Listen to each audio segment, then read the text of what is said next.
ಶ್ರೀ ಗಣಪತಿ ಶಾರದಾ ಗುರುಭ್ಯೋ ನಮಃ. ಶ್ರೋತೃಗಳಿಗೆ ಅಂತಾರಾಷ್ಟ್ರೀಯ ಕೃಷ್ಣ ಪ್ರಜ್ಞಾ ಸಂಘದ ಸಂಸ್ಥಾಪಕರು ಮತ್ತು ಆಚಾರ್ಯರು ಆದ ಭಕ್ತಿವೇದಾಂತ ಸ್ವಾಮಿ ಪ್ರಭುಪಾದರ ವ್ಯಾಖ್ಯಾನ ಸಹಿತ ಭಗವದ್ಗೀತೆಯಲ್ಲಿ ಆತ್ಮ ಸಂಯಮ ಯೋಗ ಎಂಬ ಷಷ್ಠೋಧ್ಯಾಯಕ್ಕೆ ಸ್ವಾಗತ.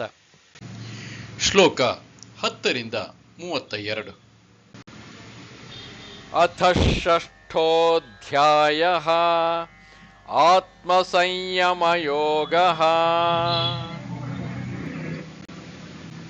ಯೋಗಿ ಯುಂಜೀತ ಸತತಂ ಆತ್ಮಾನಂ ರಹಸಿ ಸ್ಥಿತಃ ಏಕಾಕೀಯತ ಚಿತ್ತಾತ್ಮಾ ನಿರಾಶೀರ ಪರಿಗ್ರಹಃ.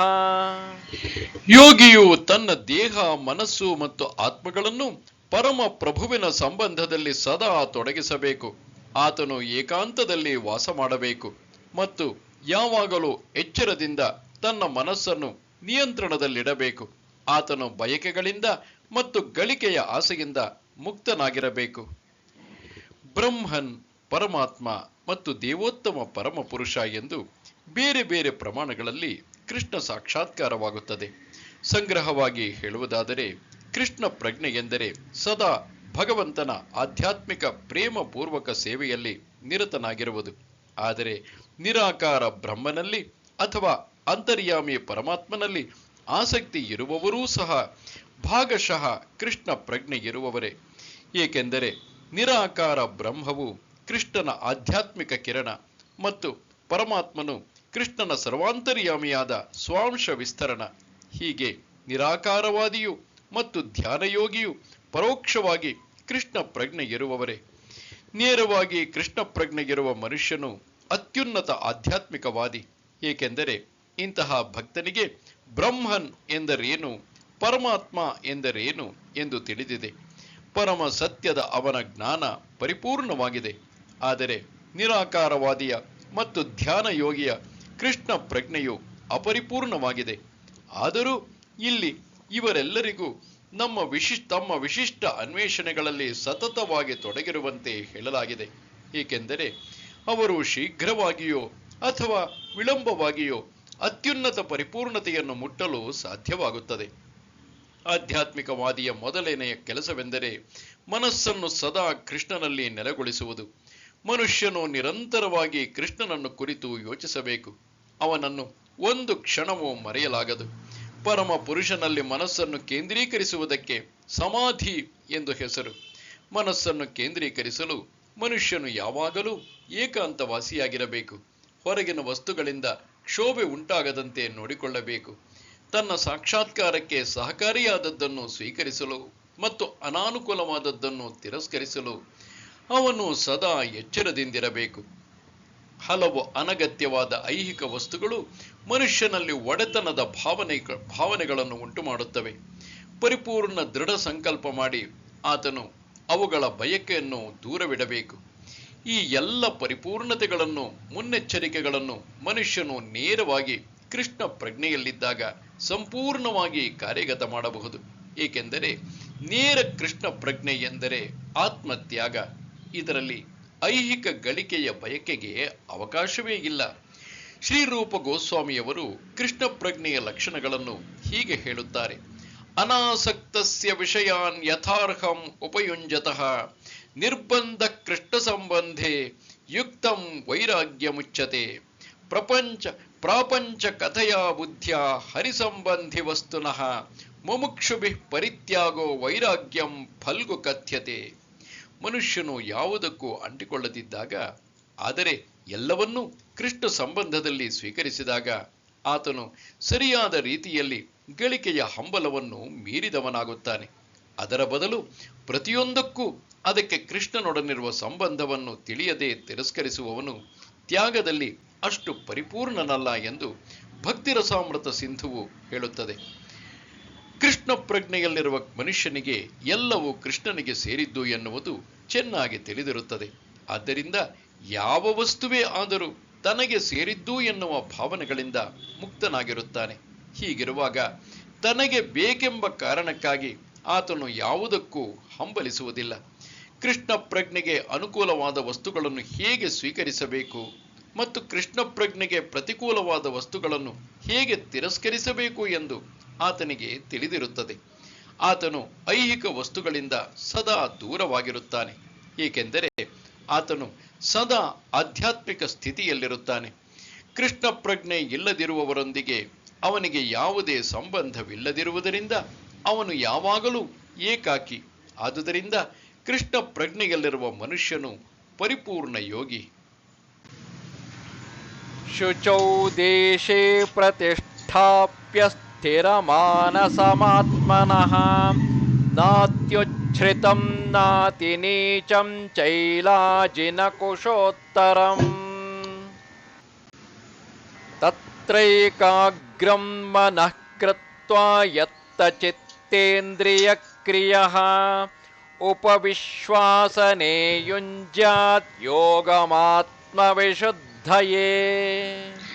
ಯೋಗಾಭ್ಯಾಸ ಮಾಡಲು ಏಕಾಂತವಾದ ಸ್ಥಳಕ್ಕೆ ಹೋಗಬೇಕು. ನೆಲದ ಮೇಲೆ ದರ್ಭೆಯನ್ನು ಇಟ್ಟು ಅದನ್ನು ಜಿಂಕೆಯ ಚರ್ಮ ಮತ್ತು ಮೃದುವಾದ ಬಟ್ಟೆಯಿಂದ ಮುಚ್ಚಬೇಕು.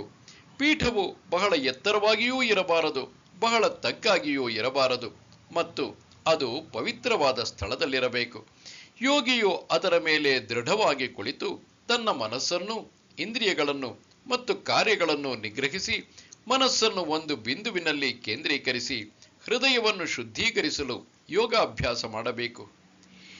ಇಲ್ಲಿ ಪವಿತ್ರ ಸ್ಥಳ ಎಂದರೆ ಯಾತ್ರಾ ಸ್ಥಳಗಳು. ಭಾರತದಲ್ಲಿ ಯೋಗಿಗಳು, ಆಧ್ಯಾತ್ಮಿಕವಾದಿಗಳು ಅಥವಾ ಭಕ್ತರು ಎಲ್ಲರೂ ಮನೆಯನ್ನು ಬಿಟ್ಟು ಪ್ರಯಾಗ, ಮಥುರಾ, ವೃಂದಾವನ, ಋಷಿಕೇಶ ಮತ್ತು ಹರಿದ್ವಾರಗಳಂತಹ ಪುಣ್ಯ ಕ್ಷೇತ್ರಗಳಲ್ಲಿ ವಾಸ ಮಾಡುತ್ತಾರೆ. ಯಮುನಾ ಮತ್ತು ಗಂಗಾ ನದಿಗಳಂತಹ ಪವಿತ್ರ ನದಿಗಳು ಹರಿಯುವೆಡೆ ಏಕಾಂತದಲ್ಲಿ ಯೋಗಾಭ್ಯಾಸ ಮಾಡುತ್ತಾರೆ. ಆದರೆ ಬಹುಬಾರಿ ಅದರಲ್ಲಿಯೂ ಪಾಶ್ಚಾತ್ಯರಿಗೆ ಇದು ಸಾಧ್ಯವಾಗುವುದಿಲ್ಲ. ದೊಡ್ಡ ನಗರಗಳಲ್ಲಿ ಯೋಗ ಸಂಸ್ಥೆಗಳೆಂದು ಕರೆದುಕೊಳ್ಳುವ ಸಂಸ್ಥೆಗಳು ಪ್ರಾಪಂಚಿಕ ಲಾಭ ಪಡೆಯುವುದರಲ್ಲಿ ಯಶಸ್ವಿಯಾಗಬಹುದು, ಆದರೆ ವಾಸ್ತವವಾಗಿ ಯೋಗಾಭ್ಯಾಸ ಮಾಡಲು ಅವು ಸಮರ್ಪಕವಲ್ಲ. ಮನೋನಿಗ್ರಹವಿಲ್ಲದವರು, ಮನೋಕ್ಷೋಭೆಯುಳ್ಳವರು ಧ್ಯಾನವನ್ನು ಮಾಡಲಾರರು. ಈಗಿನ ಕಲಿಯುಗದಲ್ಲಿ ಸಾಮಾನ್ಯವಾಗಿ ಜನರ ಆಯಸ್ಸು ಕಡಿಮೆಯಾಗಿರುತ್ತದೆ. ಅವರು ಆಧ್ಯಾತ್ಮಿಕ ಸಾಕ್ಷಾತ್ಕಾರ ಪಡೆಯುವುದರಲ್ಲಿ ಸೋಮಾರಿಗಳು ಮತ್ತು ಹಲವಾರು ಆತಂಕಗಳು ಸದಾ ಅವರ ಮನಸ್ಸನ್ನು ಕಲಕುತ್ತಿರುತ್ತವೆ. ಇಂತಹ ಯುಗದಲ್ಲಿ ಆತ್ಮ ಸಾಕ್ಷಾತ್ಕಾರಕ್ಕೆ ಅತ್ಯುತ್ತಮ ಮಾರ್ಗ ಭಗವಂತನ ಪವಿತ್ರವಾದ ಸಂಕೀರ್ತನೆ ಎಂದು ಬೃಹದ್ ನಾರದೀಯ ಪುರಾಣದಲ್ಲಿ ಹೇಳಿದೆ. ಹರೇರ್ನಾಮ ಹರೇರ್ನಾಮ ಹರೇರ್ನಾಮೈವ ಕೇವಲಂ ಕಲೌ ನಾಸ್ತಿ ಏವ ನಾಸ್ತಿ ಏವ ನಾಸ್ತಿ ಏವ ಗತಿರ್ ಅನ್ಯಥಾ. ಕಲಹ ಮತ್ತು ಕಪಟದ ಈ ಯುಗದಲ್ಲಿ ಭಗವಂತನ ಪವಿತ್ರ ನಾಮ ಸಂಕೀರ್ತನೆಯೊಂದೇ ಉದ್ಧಾರದ ಮಾರ್ಗ. ಬೇರೆ ಮಾರ್ಗವೇ ಇಲ್ಲ, ಬೇರೆ ಮಾರ್ಗವೇ ಇಲ್ಲ, ಬೇರೆ ಮಾರ್ಗವೇ ಇಲ್ಲ. ಸಮಂ ಕಾಯ ಶಿರೋ ಗ್ರೀವಂ ಧಾರಯನ್ನಚಲಂ ಸ್ಥಿರಃ ಸಂಪ್ರೇಕ್ಷ್ಯ ನಾಸಿಕಾಗ್ರಂ ಸ್ವಂ ದಿಶಶ್ಚಾನವಲೋಕಯನ್ ಪ್ರಶಾಂತಾತ್ಮಾ ವಿಗತಭಿಃ ಬ್ರಹ್ಮಚಾರೇ ವ್ರತೆ ಸ್ಥಿತಃ ಮನಃ ಸಂಯಮ್ಯ ಮಚ್ಚಿತ್ತಃ ಯುಕ್ತ ಆಸೀತ ಮತ್ಪರಃ. ದೇಹ, ಕುತ್ತಿಗೆ ಮತ್ತು ಶಿರಸ್ಸುಗಳನ್ನು ಒಂದು ಪಂಕ್ತಿಯಲ್ಲಿ ಸ್ಥಿರವಾಗಿರಿಸಿಕೊಂಡು ಮೂಗಿನ ತುದಿಯನ್ನು ಒಂದೇ ಸಮನೆ ದೃಷ್ಟಿಸಬೇಕು. ಪ್ರಶಾಂತಾತ್ಮನಾಗಿ, ನಿರ್ಭಯನಾಗಿ, ನಿರ್ಭಯವಾಗಿ, ಬ್ರಹ್ಮಚಾರಿಯಾಗಿ ಹೃದಯದಲ್ಲಿ ನನ್ನನ್ನೇ ಧ್ಯಾನ ಮಾಡಬೇಕು ಮತ್ತು ನನ್ನನ್ನೇ ಜೀವನದ ಅಂತಿಮ ಗುರಿಯಾಗಿ ಮಾಡಿಕೊಳ್ಳಬೇಕು. ಕೃಷ್ಣನನ್ನು ತಿಳಿದುಕೊಳ್ಳುವುದೇ ಬದುಕಿನ ಗುರಿ. ಆತನು ಪರಮಾತ್ಮನಾಗಿ ಚತುರ್ಭುಜನಾದ ವಿಷ್ಣುವಿನ ರೂಪದಲ್ಲಿ ಪ್ರತಿಯೊಂದು ಜೀವಿಯ ಹೃದಯದಲ್ಲಿಯೂ ನೆಲೆಸಿದ್ದಾನೆ. ಯೋಗ ಪ್ರಕ್ರಿಯೆಯನ್ನು ಅಭ್ಯಾಸ ಮಾಡುವುದರ ಉದ್ದೇಶವು ಹೃದಯಸ್ಥನಾದ ಈ ವಿಷ್ಣುವಿನ ಅಂತರ್ಯಾಮಿ ರೂಪವನ್ನು ಕಂಡುಕೊಂಡು ನೋಡುವುದು ಮತ್ತೇನೂ ಅಲ್ಲ. ಈ ವಿಷ್ಣುಮೂರ್ತಿಯು ಮನುಷ್ಯನ ಹೃದಯದಲ್ಲಿರುವ ಕೃಷ್ಣನ ಸ್ವಾಂಶ ಪ್ರತಿನಿಧಿ. ಈ ವಿಷ್ಣುಮೂರ್ತಿಯ ಸಾಕ್ಷಾತ್ಕಾರದ ಉದ್ದೇಶವಿಲ್ಲದವನು ಅಣಕು ಯೋಗಾಭ್ಯಾಸದಲ್ಲಿ ತೊಡಗಿರುತ್ತಾನೆ. ನಿಶ್ಚಯವಾಗಿಯೂ ಕಾಲವನ್ನು ವ್ಯರ್ಥ ಮಾಡುತ್ತಿದ್ದಾನೆ. ಕೃಷ್ಣನೇ ಬದುಕಿನ ಕಟ್ಟ ಕಡೆಯ ಗುರಿ. ಹೃದಯದಲ್ಲಿ ನೆಲೆಸಿರುವ ವಿಷ್ಣುಮೂರ್ತಿಯು ಯೋಗಾಭ್ಯಾಸದ ಗುರಿ. ಹೃದಯದೊಳಗಿರುವ ಈ ವಿಷ್ಣುಮೂರ್ತಿಯ ಸಾಕ್ಷಾತ್ಕಾರವನ್ನು ಸಾಧಿಸಲು ಮನುಷ್ಯನು ಸಂಪೂರ್ಣವಾಗಿ ಲೈಂಗಿಕ ಜೀವನದಿಂದ ಮುಕ್ತನಾಗಿರಬೇಕು. ಆದುದರಿಂದ ಮನುಷ್ಯನು ತನ್ನ ಮನೆಯನ್ನು ಬಿಟ್ಟು ಒಬ್ಬನೇ ಏಕಾಂತ ಸ್ಥಳದಲ್ಲಿ ವಾಸಿಸಬೇಕು. ಮೇಲೆ ಹೇಳಿರುವಂತೆ ಕುಳಿತುಕೊಳ್ಳಬೇಕು. ಮನುಷ್ಯನು ಮನೆಯಲ್ಲಿ ಅಥವಾ ಬೇರೆಲ್ಲಿಯಾದರೂ ಕಾಮ ಸುಖವನ್ನು ಪಡೆದುಕೊಂಡು ಯೋಗ ತರಗತಿ ಎಂದು ಕರೆಸಿಕೊಳ್ಳುವ ತರಗತಿಗೆ ಹಾಜರಾಗಿ ಯೋಗಿಯಾಗುವುದು ಸಾಧ್ಯವಿಲ್ಲ. ಮನುಷ್ಯನು ಮನಸ್ಸಿನ ನಿಯಂತ್ರಣವನ್ನು ಮತ್ತು ಎಲ್ಲ ಬಗೆಯ ಇಂದ್ರಿಯ ತೃಪ್ತಿಯನ್ನು, ಇದರಲ್ಲಿ ಕಾಮಜೀವನವೇ ಮುಖ್ಯವಾದದ್ದು, ತಪ್ಪಿಸುವುದನ್ನು ಅಭ್ಯಾಸ ಮಾಡಬೇಕು. ಮಹರ್ಷಿ ಯಾಜ್ಞವಲ್ಕ್ಯರು ಬರೆದ ಬ್ರಹ್ಮಚರ್ಯದ ನಿಯಮಗಳಲ್ಲಿ ಹೀಗೆ ಹೇಳಿದೆ: ಕರ್ಮಣ ಮನಸಾ ವಾಚ ಸರ್ವಾವಸ್ಥಾಸು ಸರ್ವದಾ ಸರ್ವತ್ರ ಮೈಥುನ ತ್ಯಾಗೋ ಬ್ರಹ್ಮಚರ್ಯಂ ಪ್ರಚಕ್ಷತೆ. ಮನುಷ್ಯನು ಎಲ್ಲ ಕಾಲಗಳಲ್ಲಿಯೂ ಎಲ್ಲ ಸನ್ನಿವೇಶಗಳಲ್ಲಿಯೂ ಎಲ್ಲ ಸ್ಥಳಗಳಲ್ಲಿಯೂ ಕಾಯ ವಾಚ ಮನಸ ಕಾಮಭೋಗವನ್ನು ಸಂಪೂರ್ಣವಾಗಿ ವರ್ಜಿಸಲು ನೆರವಾಗುವುದು ಬ್ರಹ್ಮಚರ್ಯ ವ್ರತದ ಉದ್ದೇಶ. ಕಾಮ ಲಂಪಟತೆಯ ಮೂಲಕ ಯಾರೂ ಸರಿಯಾಗಿ ಯೋಗಾಭ್ಯಾಸ ಮಾಡಲು ಸಾಧ್ಯವಿಲ್ಲ. ಆದ್ದರಿಂದಲೇ ಕಾಮ ಜೀವನದ ಅರಿವೇ ಇಲ್ಲದ ಬಾಲ್ಯದಿಂದಲೂ ಬ್ರಹ್ಮಚರ್ಯವನ್ನು ಬೋಧಿಸಲಾಗುತ್ತದೆ. 5 ವರ್ಷದ ಮಕ್ಕಳನ್ನು ಗುರುಕುಲಕ್ಕೆ ಕಳುಹಿಸಿಕೊಡುತ್ತಾರೆ. ಗುರುವು ಪುಟ್ಟ ಬಾಲಕರಿಗೆ ಬ್ರಹ್ಮಚರ್ಯದ ಕಟ್ಟುನಿಟ್ಟಿನ ಶಿಸ್ತನ್ನು ಕಲಿಸುತ್ತಾನೆ. ಇಂತಹ ಅಭ್ಯಾಸವಿಲ್ಲದೆ ಧ್ಯಾನ, ಯಜ್ಞಾನ ಅಥವಾ ಭಕ್ತಿ ಯಾವುದೇ ಯೋಗದಲ್ಲಿ ಪ್ರಗತಿ ಸಾಧ್ಯವಿಲ್ಲ. ಆದರೆ ವಿವಾಹಿತ ಜೀವನದ ನಿಯಮ ನಿಬಂಧನೆಗಳನ್ನು ಅನುಸರಿಸುತ್ತಾ ತನ್ನ ಹೆಂಡತಿಯೊಡನೆ ಮಾತ್ರ, ಅದು ನಿಯಮಕ್ಕನುಗುಣವಾಗಿ ಲೈಂಗಿಕ ಜೀವನವನ್ನು ಹೊಂದಿರುವವನನ್ನು ಬ್ರಹ್ಮಚಾರಿ ಎಂದೇ ಕರೆಯುತ್ತಾರೆ. ಇಂತಹ ಸಂಯಮಯುತ ಗೃಹಸ್ಥ ಬ್ರಹ್ಮಚಾರಿಯನ್ನು ಭಕ್ತಿ ಪಂಥದಲ್ಲಿ ಒಪ್ಪಿಕೊಳ್ಳಬಹುದು. ಆದರೆ ಜ್ಞಾನ ಮತ್ತು ಧ್ಯಾನ ಪಂಥಗಳು ಗೃಹಸ್ಥ ಬ್ರಹ್ಮಚಾರಿಗಳನ್ನು ಸೇರಿಸಿಕೊಳ್ಳುವುದಿಲ್ಲ. ಅವು ಸ್ವಲ್ಪವೂ ರಾಜಿಯಿಲ್ಲದೆ ಸಂಪೂರ್ಣ ವರ್ಜನೆಯನ್ನು ಬಯಸುತ್ತವೆ. ಭಕ್ತಿ ಪಂಥದಲ್ಲಿ ಗೃಹಸ್ಥ ಬ್ರಹ್ಮಚಾರಿಗೆ ನಿಯಂತ್ರಿತ ಕಾಮ ಜೀವನಕ್ಕೆ ಅವಕಾಶವುಂಟು. ಏಕೆಂದರೆ ಭಕ್ತಿಯೋಗವು ಎಷ್ಟು ಶಕ್ತಿಶಾಲಿ ಎಂದರೆ ಮನುಷ್ಯನು ಶ್ರೇಷ್ಠವಾದ ಪರಮಾತ್ಮನ ಸೇವೆಯಲ್ಲಿ ತೊಡಗಿರುವುದರಿಂದ ತಂತಾನೇ ಕಾಮದ ಆಕರ್ಷಣೆಯನ್ನು ಕಳೆದುಕೊಳ್ಳುತ್ತಾನೆ. ಭಗವದ್ಗೀತೆಯ 2ನೇ ಅಧ್ಯಾಯದ 59ನೇ ಶ್ಲೋಕದಲ್ಲಿ ಹೀಗೆ ಹೇಳಿದೆ: ವಿಷಯ ವಿನಿವರ್ತಂತೆ ನಿರಾಹಾರಸ್ಯ ದೇಹಿನಃ ರಸವರ್ಜಂ ರಸೋಪ್ಯಸ್ಯ ಪರಂ ದೃಷ್ಟ್ವಾ ನಿವರ್ತತೆ. ಇತರರು ಕಷ್ಟಪಟ್ಟು ಇಂದ್ರಿಯ ಭೋಗವನ್ನು ತಡೆಹಿಡಿಯಬೇಕಾಗಿರುತ್ತದೆ. ಪರಮಾತ್ಮನ ಭಕ್ತನು ತನ್ನ ಶ್ರೇಷ್ಠ ಅಭಿರುಚಿಯಿಂದ ನಿರಾಯಾಸವಾಗಿ ಅದನ್ನು ದೂರವಿಡುತ್ತಾನೆ. ಭಕ್ತನಲ್ಲದೆ ಬೇರಾರಿಗೂ ಆ ಶ್ರೇಷ್ಠ ಸವಿಯ ತಿಳುವಳಿಕೆ ಒಂದಿಷ್ಟು ಇರುವುದಿಲ್ಲ. ವಿಗತ ಭೀಹಿ ಅಂದರೆ ಸಂಪೂರ್ಣವಾಗಿ ಕೃಷ್ಣಪ್ರಜ್ಞೆಯಲ್ಲಿ ಇಲ್ಲದಿರುವ ಮನುಷ್ಯನು ನಿರ್ಭಯನಾಗಿರಲು ಸಾಧ್ಯವಿಲ್ಲ. ತನ್ನ ವಕ್ರ ಸ್ಮರಣೆಯಿಂದಾಗಿ ಕೃಷ್ಣನೊಡನೆ ತನ್ನ ನಿರಂತರ ಸಂಬಂಧವನ್ನು ಮರೆತಿದ್ದರಿಂದ ಬದ್ಧ ಆತ್ಮವು ಭಯದಿಂದ ತುಂಬಿರುತ್ತದೆ. ಭಾಗವತವು ಭಯಂ ದ್ವಿತೀಯಾಭಿನಿವೇಶತಃ ಸ್ಯಾದಿಶಾತ್ ಅಪೇತಸ್ಯ ವಿಪರ್ಯೋ ಸ್ಮೃತಿ ಎಂದು ಹೇಳುತ್ತದೆ. ನಿರ್ಭೀತಿಗೆ ಕೃಷ್ಣ ಪ್ರಜ್ಞೆಯೊಂದೇ ಆಧಾರ. ಆದುದರಿಂದ ಕೃಷ್ಣ ಪ್ರಜ್ಞೆ ಇರುವವನಿಗೆ ಸಂಪರಿಪೂರ್ಣ ಅಭ್ಯಾಸವು ಸಾಧ್ಯ. ಯೋಗಾಭ್ಯಾಸದ ಅಂತಿಮ ಗುರಿಯು ಒಳಗಿರುವ ಭಗವಂತನನ್ನು ಕಾಣುವುದಾದ್ದರಿಂದ ಕೃಷ್ಣ ಪ್ರಜ್ಞೆ ಇರುವವನು ಆಗಲೇ ಯೋಗಿ ಶ್ರೇಷ್ಠನಾಗಿದ್ದಾನೆ. ಇಲ್ಲಿ ಹೇಳಿರುವ ಯೋಗ ಪದ್ಧತಿಯ ತತ್ವಗಳು ಯೋಗ ಸಂಘಗಳೆಂದು ಕರೆಸಿಕೊಳ್ಳುವ ಸಂಸ್ಥೆಗಳ ತತ್ವಗಳಿಂದ ಭಿನ್ನವಾಗಿವೆ. ಯುಂಜನ್ನೇವಂ ಸದಾತ್ಮಾನಂ ಯೋಗಿ ನಿಯತಮಾನಸಃ ಶಾಂತಿಂ ನಿರ್ವಾಣ ಪರಮಾಂ ಮತ್ಸಂಸ್ಥಾಮಧಿಗಚ್ಚತಿ. ಹೀಗೆ ದೇಹ, ಮನಸ್ಸು ಮತ್ತು ಕಾರ್ಯಗಳ ನಿರಂತರ ನಿಯಂತ್ರಣವನ್ನು ಅಭ್ಯಾಸ ಮಾಡುತ್ತಾ ಯೋಗಿಯು ತನ್ನ ಮನಸ್ಸನ್ನು ನಿಯತಗೊಳಿಸಿಕೊಂಡು ಭಗವಂತನ ರಾಜ್ಯವನ್ನು ಅಥವಾ ಕೃಷ್ಣನ ನಿವಾಸವನ್ನು ಐಹಿಕ ಅಸ್ತಿತ್ವದ ಅಂತ್ಯದ ಮೂಲಕ ಪಡೆಯುತ್ತಾನೆ. ಯೋಗಾಭ್ಯಾಸದ ಅಂತಿಮ ಗುರಿಯನ್ನು ಇಲ್ಲಿ ಸ್ಪಷ್ಟವಾಗಿ ವಿವರಿಸಿದೆ. ಯೋಗಾಭ್ಯಾಸದ ಗುರಿ ಯಾವುದೇ ಐಹಿಕ ಸೌಲಭ್ಯವಲ್ಲ. ಅದರ ಗುರಿ ಎಲ್ಲ ಐಹಿಕ ಅಸ್ತಿತ್ವವನ್ನು ಕೊನೆಗಾಣಿಸುವುದು. ಭಗವದ್ಗೀತೆಯ ಪ್ರಕಾರ ಆರೋಗ್ಯವನ್ನು ಉತ್ತಮಗೊಳಿಸಿಕೊಳ್ಳಲು ಬಯಸುವವನು ಅಥವಾ ಐಹಿಕ ಪರಿಪೂರ್ಣತೆಯನ್ನು ಬಯಸುವವನು ಯೋಗಿಯಲ್ಲ.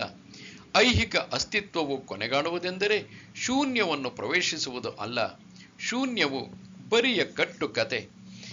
ಭಗವಂತನ ಸೃಷ್ಟಿಯಲ್ಲಿ ಎಲ್ಲಿಯೂ ಶೂನ್ಯವಿಲ್ಲ.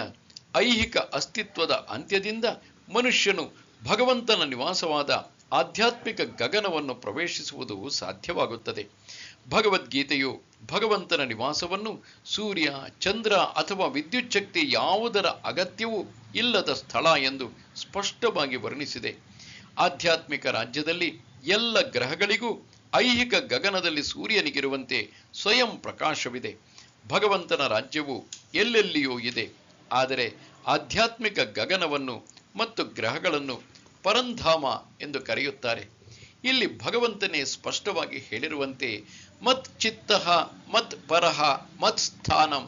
ಶ್ರೀಕೃಷ್ಣನನ್ನು ಅರ್ಥ ಮಾಡಿಕೊಳ್ಳುವುದರಲ್ಲಿ ಪರಿಪೂರ್ಣನಾದ ಯೋಗಿಯು ನಿಜವಾದ ಶಾಂತಿಯನ್ನು ಪಡೆಯಬಲ್ಲ ಮತ್ತು ಅವನ ಪರಂಧಾಮವಾದ ಕೃಷ್ಣ ಲೋಕವನ್ನು ಅಥವಾ ಗೋಲೋಕ ವೃಂದಾವನವನ್ನು ಕಟ್ಟ ಕಡೆಗೆ ತಲುಪಬಲ್ಲ.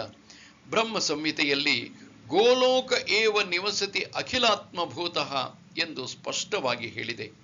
ಭಗವಂತನು ಗೋಲೋಕವೆಂಬ ಹೆಸರಿನ ತನ್ನ ನಿವಾಸದಲ್ಲಿ ಸದಾ ವಾಸಿಸುತ್ತಾನೆ. ಆದರೂ ತನ್ನ ಶ್ರೇಷ್ಠ ಆಧ್ಯಾತ್ಮಿಕ ಚೈತನ್ಯಗಳಿಂದ ಅವನು ಸರ್ವವ್ಯಾಪಿ ಬ್ರಹ್ಮನ್ ಅಲ್ಲದೆ ಅಂತರ್ಯಾಮಿ ಪರಮಾತ್ಮನೂ ಆಗಿದ್ದಾನೆ. ಕೃಷ್ಣನನ್ನು ಮತ್ತು ಅವನ ಸ್ವಾಂಶ ವಿಸ್ತರಣವಾದ ವಿಷ್ಣುವನ್ನು ಸರಿಯಾಗಿ ಅರ್ಥ ಮಾಡಿಕೊಳ್ಳದೆ ಯಾರು ಆಧ್ಯಾತ್ಮಿಕ ಗಗನವನ್ನು ಅಂದರೆ ವೈಕುಂಠವನ್ನು ತಲುಪಲಾರರು. ಭಗವಂತನ ನಿರಂತರ ಆವಾಸವನ್ನು ಗೋಲೋಕ ವೃಂದಾವನವನ್ನು ಪ್ರವೇಶಿಸಲಾರರು. ಆದುದರಿಂದ ಕೃಷ್ಣ ಪ್ರಜ್ಞೆಯಲ್ಲಿ ಕೆಲಸ ಮಾಡುವವನ ಮನಸ್ಸು ಕೃಷ್ಣನ ಕಾರ್ಯಗಳಲ್ಲಿ ಸದಾ ಮಗ್ನವಾಗಿರುವುದರಿಂದ ಸವೈ ಮನಃ ಕೃಷ್ಣ ಪದಾರವಿಂದಯೋಹು. ಅವನು ಪರಿಪೂರ್ಣ ಯೋಗಿಯು. ವೇದಗಳಲ್ಲಿ ಸಹ ಶ್ವೇತಾಶ್ವತರ ಉಪನಿಷತ್ತಿನಲ್ಲಿ ತಮ್ ಏವ ವಿದಿತ್ವಾತಿ ಮೃತ್ಯುಂ ಏತಿ, ದೇವೋತ್ತಮ ಪರಮಪುರುಷನಾದ ಕೃಷ್ಣನನ್ನು ಅರ್ಥ ಮಾಡಿಕೊಳ್ಳುವುದರಿಂದ ಮಾತ್ರವೇ ಹುಟ್ಟು ಸಾವುಗಳ ಮಾರ್ಗದಿಂದ ಬಿಡುಗಡೆಯಾಗಬಹುದು ಎಂದು ಹೇಳಿದೆ. ಬೇರೆ ಮಾತುಗಳಲ್ಲಿ ಹೇಳುವುದಾದರೆ ಯೋಗ ಪದ್ಧತಿಯ ಪರಿಪೂರ್ಣತೆ ಎಂದರೆ ಐಹಿಕ ಅಸ್ತಿತ್ವದಿಂದ ಬಿಡುಗಡೆಯನ್ನು ಹೊಂದುವುದು. ಅದು ಮುಗ್ಧ ಜನರಿಗೆ ಮೋಸ ಮಾಡುವ ಯಕ್ಷಿಣಿಯಲ್ಲ, ಅಂಗ ಸಾಧನೆಯ ಕಸರತ್ತುಗಳೂ ಅಲ್ಲ. ನಾತ್ಯಶ್ನತಸ್ತು ಯೋಗೋಸ್ತಿ ನ ಚೈಕಾಂತಮನಶ್ನತಃ ನ ಚಾತಿ ಸ್ವಪ್ನಶೀಲಸ್ಯ ಜಾಗ್ರತೋ ನೈವ ಚಾರ್ಜುನ. ಅರ್ಜುನನೇ, ಮನುಷ್ಯನು ಅತಿ ಹೆಚ್ಚಾಗಿ ತಿಂದರು ಅಥವಾ ಅತಿ ಸ್ವಲ್ಪ ತಿಂದರು, ಅತಿ ಹೆಚ್ಚಾಗಿ ನಿದ್ದೆ ಮಾಡಿದರು ಅಥವಾ ತಕ್ಕಷ್ಟು ನಿದ್ದೆ ಮಾಡದಿದ್ದರೂ ಯೋಗಿಯಾಗಲು ಸಾಧ್ಯವಿಲ್ಲ. ಇಲ್ಲಿ ಯೋಗಿಗಳು ಊಟ ಮತ್ತು ನಿದ್ರೆಗಳ ವಿಷಯದಲ್ಲಿ ನಿಯಂತ್ರಣವನ್ನು ಅನುಸರಿಸಬೇಕೆಂದು ಸಲಹೆ ಮಾಡಿದೆ. ಅತಿಯಾಗಿ ತಿನ್ನುವುದೆಂದರೆ ದೇಹ ಮತ್ತು ಆತ್ಮಗಳನ್ನು ಒಟ್ಟಿಗಿಡಲು ಅಗತ್ಯವಾದದ್ದಕ್ಕಿಂತ ಹೆಚ್ಚು ತಿನ್ನುವುದು. ಮನುಷ್ಯರು ಪ್ರಾಣಿಗಳನ್ನು ತಿನ್ನುವ ಅಗತ್ಯವೇ ಇಲ್ಲ, ಏಕೆಂದರೆ ಧಾನ್ಯಗಳು, ತರಕಾರಿಗಳು, ಹಣ್ಣು ಮತ್ತು ಹಾಲು ಸಮೃದ್ಧಿಯಾಗಿ ಸಿಕ್ಕುತ್ತವೆ. ಇಂತಹ ಸರಳವಾದ ಆಹಾರವು ಸಾತ್ವಿಕ ಗುಣಕ್ಕೆ ಹೊಂದಿಕೊಂಡದ್ದು ಎಂದು ಭಗವದ್ಗೀತೆಯಲ್ಲಿ ಪರಿಗಣಿಸಿದೆ. ಮಾಂಸಾಹಾರವು ತಾಮಸ ಗುಣದವರಿಗೆ ಮಾತ್ರ. ಆದುದರಿಂದ ಪ್ರಾಣಿಗಳ ಮಾಂಸವನ್ನು ತಿನ್ನುವುದು, ಮದ್ಯಪಾನ, ಧೂಮಪಾನ ಮತ್ತು ಕೃಷ್ಣ ಪ್ರಸಾದವಲ್ಲದ ಆಹಾರವನ್ನು ತಿನ್ನುವುದು, ಇವುಗಳನ್ನು ಅಭ್ಯಾಸ ಮಾಡಿದವರು ಪಾಪಪೂರಿತ ಪ್ರತಿಕ್ರಿಯೆಗಳಿಂದ ಕಷ್ಟಪಡುತ್ತಾರೆ. ಭುಂಜತೆ ತೇ ತ್ವಘಂ ಪಾಪ ಯೇ ಪಚಂತಿ ಆತ್ಮಕಾರಣಾತ್. ಇಂದ್ರಿಯ ಸಂತೋಷಕ್ಕಾಗಿ ತಿನ್ನುವವನು ಅಥವಾ ತನ್ನ ಆಹಾರವನ್ನು ಕೃಷ್ಣನಿಗೆ ನೈವೇದ್ಯ ಮಾಡದೆ ತನಗಾಗಿ ಅಡಿಗೆ ಮಾಡಿಕೊಳ್ಳುವವನು ಪಾಪವನ್ನೇ ತಿನ್ನುತ್ತಾನೆ. ಪಾಪವನ್ನು ತಿನ್ನುವವನು ಮತ್ತು ತನ್ನ ಪಾಲಿಗೆ ಕೊಟ್ಟದ್ದಕ್ಕಿಂತ ಹೆಚ್ಚು ತಿನ್ನುವವನು ಪರಿಪೂರ್ಣ ಯೋಗವನ್ನು ಮಾಡಲಾರ. ಕೃಷ್ಣ ಪ್ರಸಾದದ ಶೇಷವನ್ನಷ್ಟೇ ತಿನ್ನುವುದು ಅತ್ಯಂತ ಉತ್ತಮ. ಕೃಷ್ಣ ಪ್ರಜ್ಞೆಯಲ್ಲಿರುವ ಮನುಷ್ಯನು ಕೃಷ್ಣನಿಗೆ ನೈವೇದ್ಯ ಮಾಡದಿರುವ ಯಾವ ಆಹಾರವನ್ನು ತಿನ್ನುವುದಿಲ್ಲ. ಆದ್ದರಿಂದ ಕೃಷ್ಣ ಪ್ರಜ್ಞೆಗಿರುವ ಮನುಷ್ಯನು ಮಾತ್ರ ಯೋಗಾಭ್ಯಾಸದಲ್ಲಿ ಪರಿಪೂರ್ಣನಾಗಬಲ್ಲ. ತನ್ನ ವೈಯಕ್ತಿಕ ಉಪವಾಸ ರೀತಿಯನ್ನು ರಚಿಸಿಕೊಂಡು ಕೃತಕ ರೀತಿಯಲ್ಲಿ ಆಹಾರವನ್ನು ಬಿಡುವವನು ಯೋಗಾಭ್ಯಾಸ ಮಾಡಲಾರ. ಕೃಷ್ಣ ಪ್ರಜ್ಞೆಗಿರುವ ಮನುಷ್ಯನು ಶಾಸ್ತ್ರ ಗ್ರಂಥಗಳಲ್ಲಿ ಸೂಚಿಸಿರುವ ರೀತಿಯಲ್ಲಿ ಉಪವಾಸ ಮಾಡುತ್ತಾನೆ.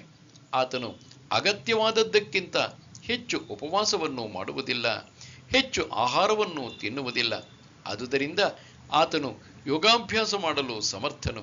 ಅಗತ್ಯವಾದದ್ದಕ್ಕಿಂತ ಹೆಚ್ಚು ತಿನ್ನುವವನು ನಿದ್ರೆ ಮಾಡುವಾಗ ಬಹಳ ಕನಸು ಕಾಣುತ್ತಾನೆ. ಪರಿಣಾಮವಾಗಿ ಅವನು ಅಗತ್ಯವಾದದ್ದಕ್ಕಿಂತ ಹೆಚ್ಚು ನಿದ್ರೆ ಮಾಡಬೇಕಾಗುತ್ತದೆ. ದಿನಕ್ಕೆ 6 ಗಂಟೆಗಳಿಗಿಂತ ಹೆಚ್ಚು ನಿದ್ರೆ ಮಾಡುವವನು ನಿಶ್ಚಯವಾಗಿಯೂ ತಾಮಸ ಗುಣದಿಂದ ಪ್ರಭಾವಿತನಾದವನು. ತಾಮಸ ಗುಣದ ಮನುಷ್ಯನು ಸೋಮಾರಿ ಮತ್ತು ಬಹಳ ನಿದ್ರೆ ಮಾಡುವ ಪ್ರವೃತ್ತಿಯವನು. ಇಂತಹ ಮನುಷ್ಯನು ಯೋಗಾಭ್ಯಾಸ ಮಾಡಲಾರನು. ಯುಕ್ತಾಹಾರ ವಿಹಾರಸ್ಯ ಯುಕ್ತಚೇಷ್ಟಸ್ಯ ಕರ್ಮಸು ಯುಕ್ತ ಸ್ವಪ್ನಾವಬೋಧಸ್ಯ ಯೋಗೋ ಭವತಿ ದುಃಖಃ. ಆಹಾರ, ನಿದ್ರೆ, ವಿಹಾರ ಮತ್ತು ಕೆಲಸಗಳ ಅಭ್ಯಾಸಗಳಲ್ಲಿ ಮಿತವಾಗಿರುವವನಿಗೆ ಯೋಗ ಪದ್ಧತಿಯ ಅಭ್ಯಾಸವು ಎಲ್ಲ ಐಹಿಕ ದುಃಖಗಳನ್ನು ಕಡಿಮೆ ಮಾಡಬಲ್ಲದು. ತಿನ್ನುವುದು, ನಿದ್ರೆ, ರಕ್ಷಣೆ ಮತ್ತು ಮೈಥುನ ಇವು ದೇಹದ ಅಗತ್ಯಗಳು. ಇವುಗಳು ಅತಿಯಾದರೆ ಯೋಗಾಭ್ಯಾಸದ ಪ್ರಗತಿಯಲ್ಲಿ ಅಡ್ಡಿಯಾಗಬಹುದು. ಆಹಾರದ ವಿಷಯ ಹೇಳುವುದಾದರೆ, ಪ್ರಸಾದವನ್ನು ತೆಗೆದುಕೊಳ್ಳುವ ಅಭ್ಯಾಸ ಮಾಡಿದಾಗ ಮಾತ್ರ ಇದನ್ನು ಹತೋಟಿಯಲ್ಲಿಡಬಹುದು. ಭಗವದ್ಗೀತೆಯ ಪ್ರಕಾರ ಕೃಷ್ಣನಿಗೆ ತರಕಾರಿ, ಹಣ್ಣುಗಳು, ಧಾನ್ಯಗಳು, ಹಾಲು ಮೊದಲಾದವನ್ನು ನೈವೇದ್ಯ ಮಾಡಬಹುದು. ಈ ರೀತಿಯಲ್ಲಿ ಕೃಷ್ಣ ಪ್ರಜ್ಞೆಯಿರುವವನಿಗೆ ಮನುಷ್ಯನು ತಿನ್ನಬಾರದ ಅಥವಾ ಸಾತ್ವಿಕ ವರ್ಗಕ್ಕೆ ಸೇರದ ಆಹಾರವನ್ನು ಸ್ವೀಕರಿಸದಂತೆ ತಂತಾನೇ ಶಿಕ್ಷಣ ದೊರೆಯುತ್ತದೆ. ನಿದ್ರೆಯ ವಿಷಯ ಹೇಳುವುದಾದರೆ, ಕೃಷ್ಣ ಪ್ರಜ್ಞೆಯಿರುವ ಮನುಷ್ಯನು ಕೃಷ್ಣ ಪ್ರಜ್ಞೆಯಲ್ಲಿ ತನ್ನ ಕರ್ತವ್ಯಗಳನ್ನು ನಿರ್ವಹಿಸಲು ಸದಾ ಎಚ್ಚರವಾಗಿರುತ್ತಾನೆ. ಆದುದರಿಂದ ಅನಗತ್ಯವಾಗಿ ನಿದ್ರೆಯಲ್ಲಿ ಕಳೆದ ಕಾಲವನ್ನು ದೊಡ್ಡ ನಷ್ಟ ಎಂದು ಭಾವಿಸುತ್ತಾನೆ. ಅವ್ಯರ್ಥ ಕಾಲತ್ವಂ. ಕೃಷ್ಣ ಪ್ರಜ್ಞೆಯಿರುವ ಮನುಷ್ಯನು ಭಗವಂತನ ಸೇವೆಯಲ್ಲಿ ನಿರತನಾಗದೆ 1 ನಿಮಿಷವನ್ನು ಕಳೆಯುವುದನ್ನು ತಡೆದುಕೊಳ್ಳಲಾರ. ಆದುದರಿಂದ ಆದಷ್ಟು ಕಡಿಮೆ ನಿದ್ರೆ ಮಾಡುತ್ತಾನೆ. ಈ ವಿಷಯದಲ್ಲಿ ಅವನ ಆದರ್ಶ ಶ್ರೀರೂಪ ಗೋಸ್ವಾಮಿ. ಅವರು ಸದಾ ಕೃಷ್ಣನ ಸೇವೆಯಲ್ಲಿ ತೊಡಗಿರುತ್ತಿದ್ದರು. ದಿನಕ್ಕೆ 2 ಗಂಟೆಗಳಿಗಿಂತ ಹೆಚ್ಚು ನಿದ್ರೆ ಮಾಡುತ್ತಿರಲಿಲ್ಲ. ಕೆಲವೊಮ್ಮೆ ಅಷ್ಟೂ ಇಲ್ಲ. ತನ್ನ ಜಪಮಣಿಗಳನ್ನು ಬಳಸಿ ದಿನಕ್ಕೆ 3 ಲಕ್ಷ ಬಾರಿ ನಾಮಸಂಕೀರ್ತನೆಯ ಕರ್ತವ್ಯವನ್ನು ಮಾಡಿ ಮುಗಿಸುವ ತನಕ ಠಾಕೂರ್ ಹರಿದಾಸರು ಪ್ರಸಾದವನ್ನು ಸ್ವೀಕರಿಸುತ್ತಿರಲಿಲ್ಲ, ನಿದ್ರೆ ಮಾಡುತ್ತಿರಲಿಲ್ಲ. ಕೆಲಸದ ವಿಷಯವಾದರೆ ಕೃಷ್ಣ ಪ್ರಜ್ಞೆಯಿರುವ ಮನುಷ್ಯನು ಕೃಷ್ಣ ಆಸಕ್ತಿಗೆ ಸಂಬಂಧಿಸಿಲ್ಲದ ಏನನ್ನೂ ಮಾಡುವುದಿಲ್ಲ. ಆದುದರಿಂದ ಅವನ ಕೆಲಸವು ಯಾವಾಗಲೂ ಕ್ರಮಕ್ಕೊಳಪಟ್ಟಿರುತ್ತದೆ. ಅದಕ್ಕೆ ಇಂದ್ರಿಯ ತೃಪ್ತಿಯ ಸೋಂಕಿರುವುದಿಲ್ಲ. ಇಂದ್ರಿಯ ತೃಪ್ತಿಯ ಪ್ರಶ್ನೆಯೇ ಇಲ್ಲದಿರುವುದರಿಂದ ಕೃಷ್ಣ ಪ್ರಜ್ಞೆಯಲ್ಲಿರುವ ಮನುಷ್ಯನಿಗೆ ಐಹಿಕ ವಿರಾಮ ಎಂಬುದೇ ಇಲ್ಲ.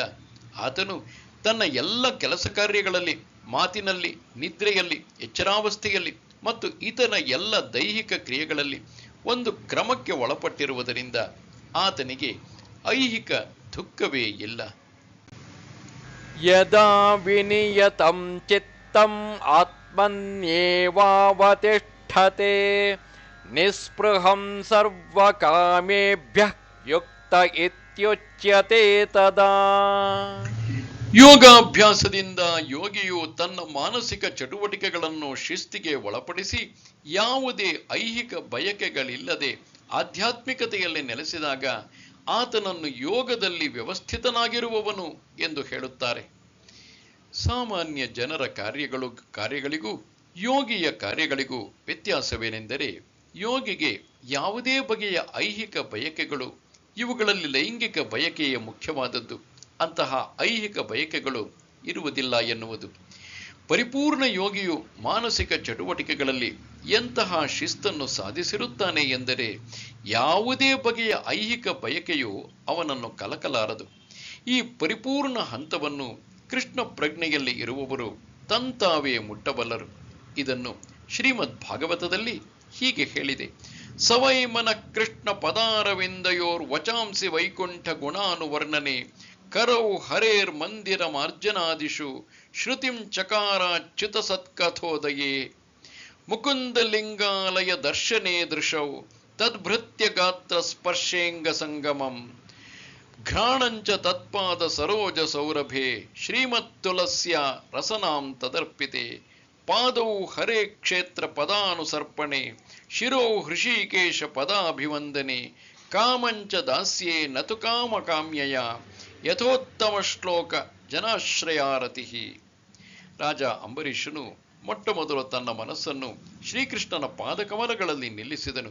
ಅನಂತರ ಒಂದರ ಅನಂತರ ಒಂದರಂತೆ ತನ್ನ ಮಾತುಗಳನ್ನು ಭಗವಂತನ ದಿವ್ಯ ಗುಣಗಳನ್ನು ವರ್ಣಿಸುವುದರಲ್ಲಿಯೂ, ತನ್ನ ಕೈಗಳನ್ನು ಭಗವಂತನ ದೇವಾಲಯವನ್ನು ಒರೆಸುವುದರಲ್ಲಿಯೂ, ತನ್ನ ಕಿವಿಗಳನ್ನು ಭಗವಂತನ ಲೀಲೆಗಳನ್ನು ಕೇಳುವುದರಲ್ಲಿಯೂ, ತನ್ನ ಕಣ್ಣುಗಳನ್ನು ಭಗವಂತನ ದಿವ್ಯ ರೂಪಗಳ ದರ್ಶನದಲ್ಲಿಯೂ, ತನ್ನ ದೇಹವನ್ನು ಭಕ್ತರ ದೇಹಗಳ ಸ್ಪರ್ಶದಲ್ಲಿಯೂ, ತನ್ನ ಘ್ರಾಣೇಂದ್ರಿಯವನ್ನು ಭಗವಂತನಿಗೆ ಅರ್ಪಿಸಿದ ಕಮಲಗಳ ಕಂಪನ್ನು ಆಸ್ವಾದಿಸುವುದರಲ್ಲಿಯೂ, ತನ್ನ ನಾಲಿಗೆಯನ್ನು ಭಗವಂತನ ಪಾದ ಪದ್ಮಗಳಿಗೆ ಅರ್ಪಿಸಿದ ತುಳಸಿ ದಳವನ್ನು ಸವಿಯುವುದರಲ್ಲಿಯೂ, ತನ್ನ ಕಾಲುಗಳನ್ನು ಪುಣ್ಯಕ್ಷೇತ್ರಗಳಿಗೂ ಭಗವಂತನ ದೇವಾಲಯಕ್ಕೂ ಹೋಗುವುದರಲ್ಲಿಯೂ, ತನ್ನ ಶಿರವನ್ನು ಭಗವಂತನಿಗೆ ಪ್ರಣಾಮ ಮಾಡುವುದರಲ್ಲಿಯೂ ಮತ್ತು ತನ್ನ ಬಯಕೆಗಳನ್ನು ಭಗವಂತನ ಮಹತ್ಕಾರ್ಯವನ್ನು ಮಾಡುವುದರಲ್ಲಿಯೂ ತೊಡಗಿಸಿದನು. ಈ ಎಲ್ಲ ಅಲೌಕಿಕ ಕಾರ್ಯಗಳು ಪರಿಶುದ್ಧ ಭಕ್ತರಿಗೆ ಯೋಗ್ಯವಾದವು.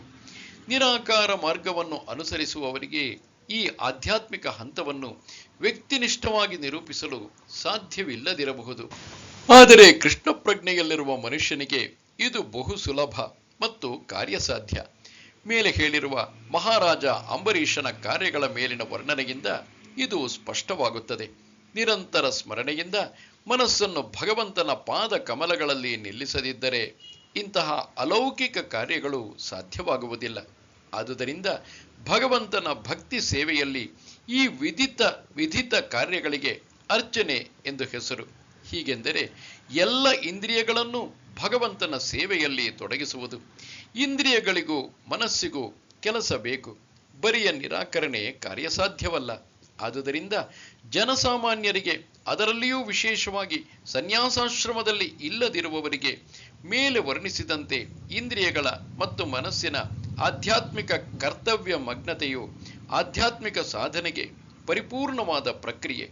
ಭಗವದ್ಗೀತೆಯಲ್ಲಿ ಇದನ್ನು ಯುಕ್ತ ಎಂದು ಕರೆದಿದೆ. ಯಥಾ ದೀಪೋ ನಿವಾತಸ್ಥಃ ನೇಂಗತೆ ಸೋಪಮಾ ಸ್ಮೃತಾ ಯೋಗಿನೋ ಯತ ಚಿತ್ತಸ್ಯ ಯುಂಜತೋ ಯೋಗಮಾತ್ಮನಃ.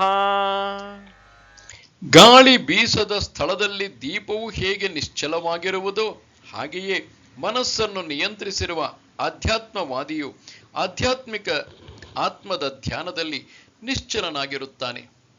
ಸದಾ ಆಧ್ಯಾತ್ಮಿಕತೆಯಲ್ಲಿ ಮಗ್ನನಾಗಿದ್ದು ತಾನು ಆರಾಧಿಸುವ ಭಗವಂತನ ನಿರಂತರ ನಿಶ್ಚಲ ಧ್ಯಾನದಲ್ಲಿ ನಿಜವಾದ ಕೃಷ್ಣ ಪ್ರಜ್ಞೆಯಲ್ಲಿ ಇರುವವನು ತನ್ಮಯನಾಗಿ ಗಾಳಿ ಬೀಸದ ಸ್ಥಳದಲ್ಲಿ ಅಲುಗದ ದೀಪದಂತಿರುತ್ತಾನೆ. ಯತ್ರೋ ಪರಮತೆ ಚಿತ್ತಂ ನಿರುದ್ಧಂ ಯೋಗ ಸೇವಯಾ ಯತ್ರ ಚೈವಾತ್ಮನಾತ್ಮಾನಂ ಪಶ್ಯನ್ನಾತ್ಮನಿ ತುಷ್ಯತಿ. ಸುಖಮಾತ್ಯಂತಿಕಂ ಯತ್ತತ್ ಬುದ್ಧಿಗ್ರಾಹ್ಯಮತಿ ಇಂದ್ರಿಯಂ ವೇತ್ತಿ ಯತ್ರ ನ ಚೈವಾಯಂ ಸ್ಥಿತಶ್ಚಲತಿ ತತ್ವತಃ.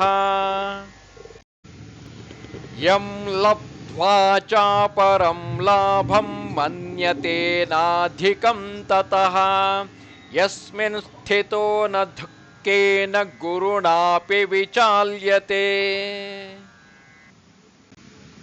ತಂ ವಿದ್ಯಾತ್ ದುಃಖ ಸಂಯೋಗ ವಿಯೋಗಂ ಯೋಗ ಸಂಜ್ಞಿತಂ.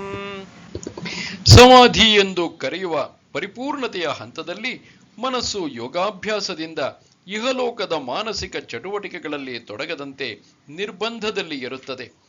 ಈ ಪರಿಪೂರ್ಣತೆಯ ಲಕ್ಷಣವೆಂದರೆ ಶುದ್ಧ ಮನಸ್ಸಿನಿಂದ ಆತ್ಮವನ್ನು ಕಾಣುವ ಶಕ್ತಿ ಮತ್ತು ಆತ್ಮನನ್ನು ಪ್ರೀತಿಸಿ ಸಂತೋಷ ಪಡುವ ಶಕ್ತಿ.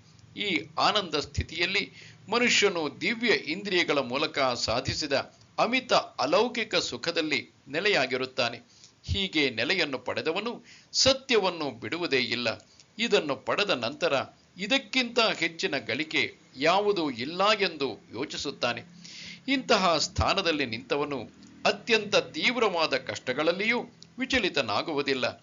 ಐಹಿಕ ಸಂಪರ್ಕದಿಂದ ಆಗುವ ಎಲ್ಲ ದುಃಖಗಳಿಂದ ವಾಸ್ತವವಾದ ಸ್ವಾತಂತ್ರ್ಯವೆಂದರೆ ಇದೇ.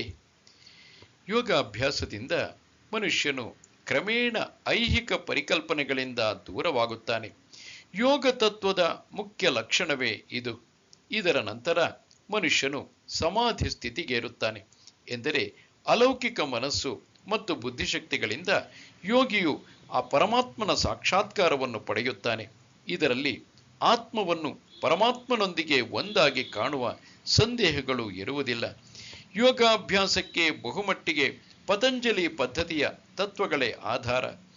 ಅಧಿಕಾರವಿಲ್ಲದ ಕೆಲವರು ಭಾಷ್ಯಕಾರರು ವ್ಯಕ್ತಿಗತ ಆತ್ಮವನ್ನು ಪರಮಾತ್ಮನೊಂದಿಗೆ ಗುರುತಿಸಲು ಪ್ರಯತ್ನಿಸುತ್ತಾರೆ. ಅದ್ವೈತಿಗಳು ಇದೇ ಮುಕ್ತಿ ಎಂದು ಭಾವಿಸುತ್ತಾರೆ. ಅವರಿಗೆ ಪತಂಜಲಿ ಯೋಗ ಪದ್ಧತಿಯ ನಿಜವಾದ ಉದ್ದೇಶವು ಅರ್ಥವಾಗುವುದಿಲ್ಲ. ಪತಂಜಲಿ ಪದ್ಧತಿಯು ದಿವ್ಯಾನಂದವನ್ನು ಒಪ್ಪುತ್ತದೆ. ಆದರೆ ಅದ್ವೈತ ಸಿದ್ಧಾಂತಕ್ಕೆ ಭಂಗ ಬರುವುದೆಂಬ ಭಯದಿಂದ ಅದ್ವೈತಿಗಳು ಈ ದಿವ್ಯ ಆನಂದವನ್ನು ಒಪ್ಪುವುದಿಲ್ಲ. ಅದ್ವೈತಿಯು ಜ್ಞಾನ ಮತ್ತು ಜ್ಞಾನಿಯ ಭಿನ್ನತೆಯನ್ನು ಒಪ್ಪುವುದಿಲ್ಲ.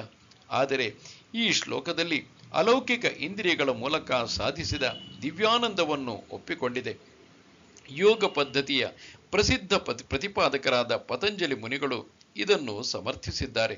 ಆ ಮಹರ್ಷಿಗಳು ತಮ್ಮ ಯೋಗ ಸೂತ್ರಗಳಲ್ಲಿ ಹೇಳಿದ್ದಾರೆ, ಪುರುಷಾರ್ಥ ಶೂನ್ಯಾನಾಂ ಗುಣಾನಾಂ ಪ್ರತಿಪ್ರಸವ ಕೈವಲ್ಯಂ ಸ್ವರೂಪ ಪ್ರತಿಷ್ಠಾವ ಚಿತಿಶಕ್ತಿ ರೀತಿ. ಈ ಚಿತಿಶಕ್ತಿ ಅಥವಾ ಅಂತರಂಗ ಶಕ್ತಿ ಆಧ್ಯಾತ್ಮಿಕವಾದದ್ದು. ಪುರುಷಾರ್ಥ ಎಂದರೆ ಐಹಿಕ ಧಾರ್ಮಿಕತೆ, ಆರ್ಥಿಕ ಬೆಳವಣಿಗೆ, ಇಂದ್ರಿಯ ತೃಪ್ತಿ ಮತ್ತು ಕಡೆಯಲ್ಲಿ ಪರಮೋನ್ನತದೊಂದಿಗೆ ಒಂದಾಗುವ ಪ್ರಯತ್ನ. ಈ ಪರಮೋನ್ನತದೊಂದಿಗೆ ಒಂದಾಗುವುದನ್ನು ಅದ್ವೈತಿಗಳು ಕೈವಲ್ಯ ಎಂದು ಕರೆಯುತ್ತಾರೆ.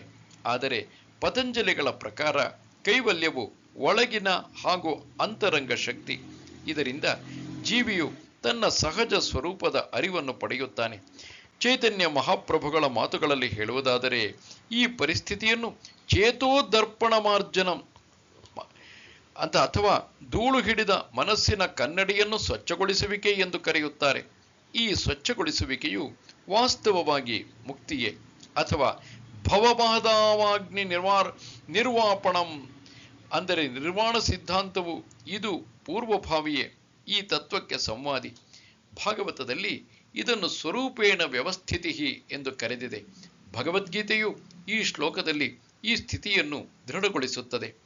ನಿರ್ವಾಣ ಅಥವಾ ಐಹಿಕ ಅಂತ್ಯದ ನಂತರ ಆಧ್ಯಾತ್ಮಿಕ ಕಾರ್ಯಗಳು ಅಥವಾ ಭಗವಂತನ ಸೇವೆಯು ಪ್ರಕಟವಾಗುವುದು.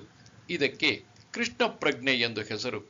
ಭಾಗವತದ ಮಾತುಗಳಲ್ಲಿ ಸ್ವರೂಪೇಣ ವ್ಯವಸ್ಥಿತಿ ಇದು ಜೀವಿಯ ನಿಜವಾದ ಬದುಕು.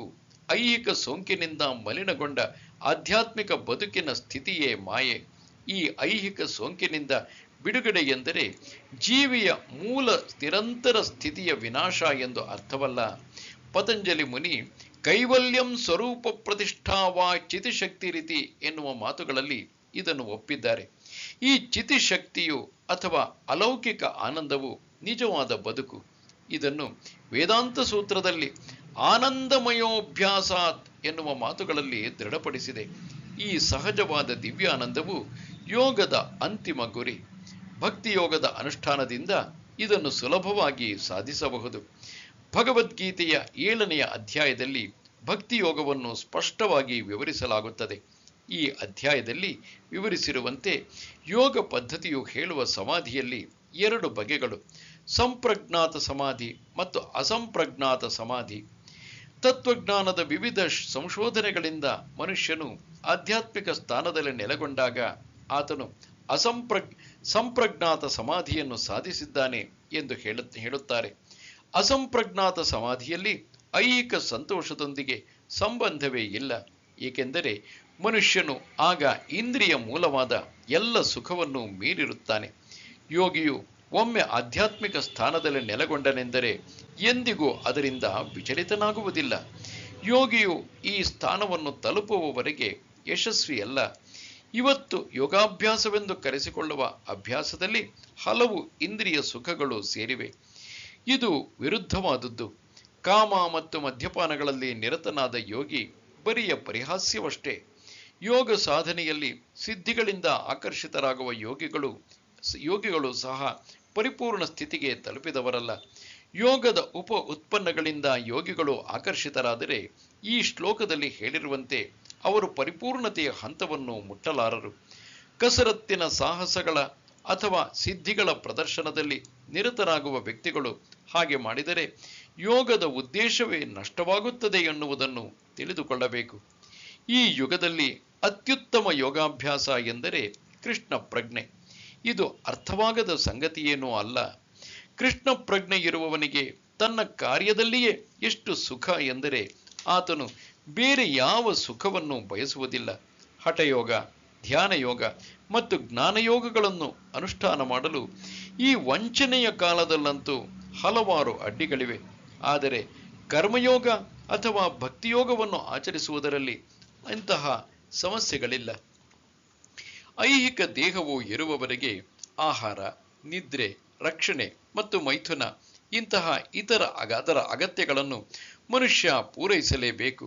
ಆದರೆ ಪರಿಶುದ್ಧ ಭಕ್ತಿಯೋಗ ಅಥವಾ ಕೃಷ್ಣ ಪ್ರಜ್ಞೆಯಲ್ಲಿ ಇರುವವನು ದೇಹದ ಅಗತ್ಯಗಳನ್ನು ಪೂರೈಸುವಾಗ ಇಂದ್ರಿಯಗಳನ್ನು ಉದ್ರೇಕಗೊಳಿಸುವುದಿಲ್ಲ. ಪಾಲಿಗೆ ಬಂದದ್ದು ಪಂಚಾಮೃತವೆಂದು ಆತನು ಬದುಕಿನ ಕನಿಷ್ಠ ಅಗತ್ಯಗಳನ್ನು ಸ್ವೀಕರಿಸುತ್ತಾನೆ. ಕೃಷ್ಣ ಪ್ರಜ್ಞೆಯಲ್ಲಿ ಅಲೌಕಿಕ ಆನಂದವನ್ನು ಅನುಭವಿಸುತ್ತಾನೆ. ಅಪಘಾತಗಳು, ರೋಗ, ಕೊರತೆ, ಬಹು ಹತ್ತಿರದ ಬಂಧುವಿನ ಸಾವು ಮುಂತಾದ ಹೊರ ಜಗತ್ತಿನ ಆಗುಹೋಗುಗಳಿಗೆ ಆತನು ಲಕ್ಷ್ಯವನ್ನೇ ಕೊಡುವುದಿಲ್ಲ. ಆದರೆ ಕೃಷ್ಣ ಪ್ರಜ್ಞೆಯಲ್ಲಿ ಅಥವಾ ಭಕ್ತಿಯೋಗದಲ್ಲಿ ತನ್ನ ಕರ್ತವ್ಯವನ್ನು ನಿರ್ವಹಿಸುವ ಬಗೆಗೆ ಅವನು ಸದಾ ಎಚ್ಚರದಿಂದಿರುತ್ತಾನೆ. ಆಕಸ್ಮಿಕಗಳು ಅವನ ಮನಸ್ಸನ್ನು ತನ್ನ ಕರ್ತವ್ಯದಿಂದ ಬೇರೆಡೆಗೆ ತಿರುಗಿಸಲಾರವು. ಭಗವದ್ಗೀತೆಯಲ್ಲಿ ಹೇಳಿರುವಂತೆ ಆಗಮಾಪಾಯನೋ ನಿತ್ಯ ಸ್ಥಾಂ ಸ್ಥಿತಿಕ್ಷಸ್ವ ಭಾರತ. ಇಂತಹ ಪ್ರಾಸಂಗಿಕ ಆಗುಹೋಗುಗಳನ್ನು ಅವನು ಸಹಿಸಿಕೊಳ್ಳುತ್ತಾನೆ. ಏಕೆಂದರೆ ಇವೆಲ್ಲ ಬರುತ್ತವೆ, ಹೋಗುತ್ತವೆ. ಆದರೆ ತನ್ನ ಕರ್ತವ್ಯಗಳ ಮೇಲೆ ಪ್ರಭಾವ ಬೀರುವುದಿಲ್ಲ ಎಂದು ಅವನಿಗೆ ಗೊತ್ತು.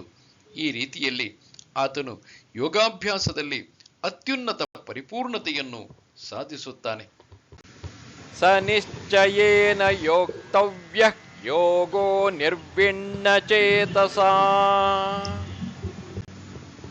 ಸಂಕಲ್ಪ ಪ್ರಭವಾನ್ ಕಾಮಾನ್ ತ್ಯಕ್ತ್ವಾ ಸರ್ವಾನಶೇಷತಃ ಮನಸೈವೇಂದ್ರಿಯಗ್ರಾಮಂ ವಿನಿಯಮ್ಯ ಸಮಂತತಃ.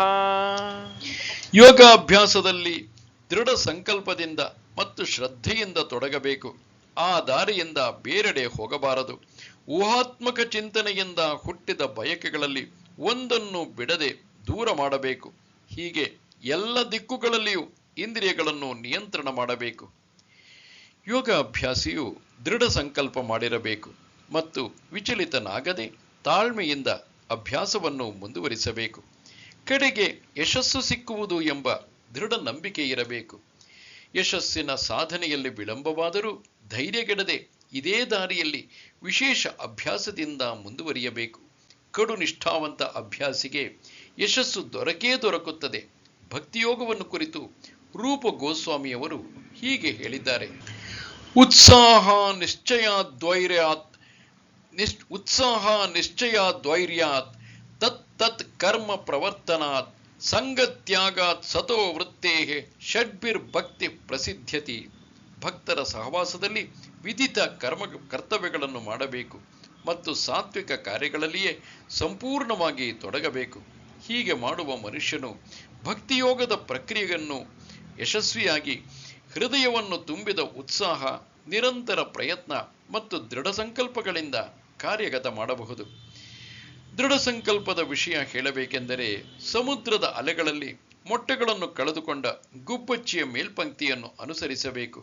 ಗುಬ್ಬಚ್ಚಿಯು ಸಮುದ್ರ ತೀರದಲ್ಲಿ ಮೊಟ್ಟೆಗಳನ್ನಿಟ್ಟಿತು. ದೊಡ್ಡ ಸಮುದ್ರವು ತನ್ನ ಅಲೆಗಳಲ್ಲಿ ಮೊಟ್ಟೆಗಳನ್ನು ಕೊಚ್ಚಿಕೊಂಡು ಹೋಯಿತು. ಗುಬ್ಬಚ್ಚಿಯ ಮನಸ್ಸು ಕದಡಿ ಹೋಯಿತು. ತನ್ನ ಮೊಟ್ಟೆಗಳನ್ನು ಹಿಂದಿರುಗಿಸುವಂತೆ ಸಮುದ್ರವನ್ನು ಕೇಳಿತು. ಸಮುದ್ರವು ಆ ಮನವಿಗೆ ಕಿವಿ ಕೊಡಲೇ ಇಲ್ಲ. ಆದ್ದರಿಂದ ಗುಬ್ಬಚ್ಚಿಯು ಸಮುದ್ರವನ್ನು ಬತ್ತಿಸಿ ಬಿಡಲು ತೀರ್ಮಾನಿಸಿತು. ಅದು ತನ್ನ ಪುಟ್ಟ ಕೊಕ್ಕಿನಿಂದ ನೀರನ್ನು ತೆಗೆದುಹಾಕಲು ಪ್ರಾರಂಭಿಸಿತು. ಅಸಾಧ್ಯವಾದುದನ್ನು ಸಾಧಿಸಬೇಕೆಂಬ ಈ ಸಂಕಲ್ಪವನ್ನು ಕಂಡು ಎಲ್ಲರೂ ನಕ್ಕರು. ಗುಬ್ಬಚ್ಚಿಯ ಕೆಲಸದ ಸುದ್ದಿ ಹಬ್ಬಿತು.